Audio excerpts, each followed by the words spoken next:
நம்முடைய தேவனாகிய கர்த்தருடைய வார்த்தைகளால் நமக்கு சுகம் உண்டாகும். நம்முடைய தேவனாகிய கர்த்தருக்கு ஸ்தோத்திரம். அப்போஸ்தலருடைய நடபடிகள் 3ஆம் அதிகாரம்.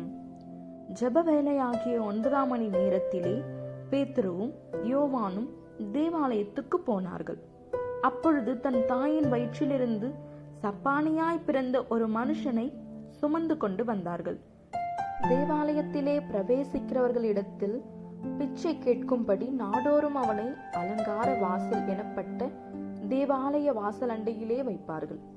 தேவாலயத்திலே பிரவேசிக்க போகிற பேதுருவையும் யோவானையும் அவன் கண்டு பிச்சை கேட்டான். பேதுருவும் யோவானும் அவனை உற்று பார்த்து, எங்களை நோக்கி பார் என்றார்கள். அவன் அவர்களிடத்தில் ஏதாகிலும் கிடைக்கும் என்று எண்ணி அவர்களை நோக்கி பார்த்தான். அப்பொழுது பேதுரு, வெள்ளையும் பொன்னும் என்னிடத்தில் இல்லை, என்னிடத்தில் உள்ளதை உனக்கு தருகிறேன். நசரேயனாகிய இயேசு கிறிஸ்துவின் நாமத்தினாலே நீ எழுந்து நடவென்று சொல்லி வலது கையினால் அவனை பிடித்து தூக்கிவிட்டான். உடனே அவனுடைய கால்களும் கரடுகளும் பலன் கொண்டது. அவன் குதித்தெழுந்து நின்று நடந்தான். நடந்து குதித்து தேவனை துதித்து கொண்டு அவர்களுடனே கூட தேவாலயத்திற்குள் பிரவேசித்தான். அவன் நடக்கிறதையும் தேவனை துதிக்கிறதையும் ஜனங்கள் எல்லாரும் கண்டு, தேவாலயத்தின் அலங்கார வாசல் அண்டையிலே பிச்சை கேட்க உட்கார்ந்திருந்தவன் இவன்தான் என்று அறிந்து அவனுக்கு சம்பவித்ததை குறித்து மிகவும் ஆச்சரியப்பட்டு பிரமித்தார்கள். குணமாக்கப்பட்ட சப்பானி பேதுருவையும் யோவானையும் பற்றி கொண்டிருக்கையில் ஜனங்கள் எல்லாரும் பிரமித்து சாலமோன் மண்டபம் எனப்பட்ட மண்டபத்திலே அவர்களிடத்திற்கு ஓடி வந்தார்கள். பேதுரு அதை கண்டு ஜனங்களை நோக்கி, இஸ்ரவேலரே, இதை குறித்து நீங்கள் ஆச்சரியப்படுகிறது என்ன? நாங்கள் எங்கள் சுய சக்தியினாலாவது எங்கள் சுய பக்தியினாலாவது இவனை நடக்க பண்ணினோமே என்று நீங்கள் எங்களை நோக்கி பார்க்கிறது என்ன? ஆபிரகாம், ஈசாக்கு, யாக்கோபு என்பவர்களுடைய தேவனாகிய நம்முடைய பிதாக்களின் தேவன் தம்முடைய பிள்ளையாகிய இயேசுவை மகிமைப்படுத்தினார். அவரை நீங்கள் ஒப்பு கொடுத்தீர்கள். பிலாத்து அவரை விடுதலையாக்க தீர்மானித்த போது அவனுக்கு முன்பாக அவரை மறுதலித்தீர்கள்.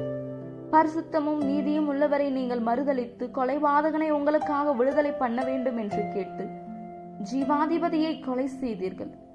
அவரை தேவன் மரித்தோரிலிருந்து எழும்ப பண்ணினார். அதற்கு நாங்கள் சாட்சிகளாயிருக்கிறோம். அவருடைய நாமத்தை பற்றும் விசுவாசத்தினாலே அவருடைய நாமமே நீங்கள் பார்த்து அறிந்திருக்கிற இவனை பலப்படுத்தினது. அவரால் உண்டாகிய விசுவாசமே உங்கள் எல்லாருக்கும் முன்பாக இந்த சர்வாங்க சுகத்தை இவனுக்கு கொடுத்தது. சகோதரரே, நீங்களும் உங்கள் அதிகாரிகளும் அறியாமையினாலே இதை செய்தீர்கள் என்று அறிந்திருக்கிறேன். கிறிஸ்து பாடுபட வேண்டும் என்று தேவன் தம்முடைய தீர்க்கதரிசிகள் எல்லாருடைய வாக்கினாலும் முன் அறிவித்தவைகளை இவ்விதமாய் நிறைவேற்றினார். ஆனபடியினாலே கர்த்தருடைய சன்னிதானத்திலிருந்து இளைப்பாறுதலின் காலங்கள் வரும்படிக்கும் முன்னே குறிக்கப்பட்ட இயேசு கிறிஸ்துவை அவர் உங்களிடத்தில் அனுப்பும்படிக்கும் உங்கள் பாவங்கள் நிவர்த்தி செய்யப்படும் பொருட்டு நீங்கள் மனம் திரும்பி குணப்படுங்கள். உலக தோற்றம் முதல் தேவன் தம்முடைய பரிசுத்த தீர்க்கதரிசிகள் எல்லாருடைய வாக்கினாலும் உரைத்தவைகள் எல்லாம் நிறைவேறி தீரும் காலம் வருமளவும் பரலோகம் அவரை ஏற்றுக்கொள்ள வேண்டும். மோசே பிதாக்களை நோக்கி, உங்கள் தேவனாகிய கர்த்தர் என்னை போல ஒரு தீர்க்கதரிசியை உங்களுக்காக உங்கள் சகோதரில் இருந்து எழும்ப பண்ணுவார். அவர் உங்களுக்கு சொல்லும் எல்லாவற்றிலும் அவருக்கு செவி கொடுப்பீர்களாக. அந்த தீர்க்கதரிசியின் சொற்கேளாதவன் எவனோ அவன் ஜனத்தில் இராதபடிக்கு நிர்மூலமாக்கப்படுவான் என்றான். சாமுவேல் முதற்கொண்டு எத்தனை பேர் தீர்க்க தரிசனம் உரைத்தார்களோ அத்தனை பேரும் இந்த நாட்களை முன்னறிவித்தார்கள். நீங்கள் அந்த தீர்க்கதரிசிகளுக்கு புத்திரராய் இருக்கிறீர்கள். உங்கள் சந்ததியினாலே பூமியில் உள்ள வம்சங்கள் எல்லாம் ஆசீர்வதிக்கப்படும் என்று தேவன் ஆபிரகாமுக்கு சொல்லி நம்முடைய முன்னோர்களோடைய பண்ணின உடன்படிக்கைக்கும் புத்திரராய் இருக்கிறீர்கள்.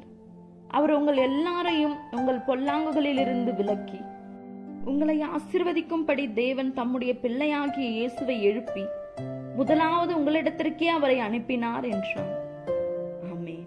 இந்த வசனங்களை கேட்டுக்கொண்டிருந்த உங்கள் அனைவரையும் நம்முடைய தேவனாகிய கர்த்தர் ஆசீர்வதிப்பாராக.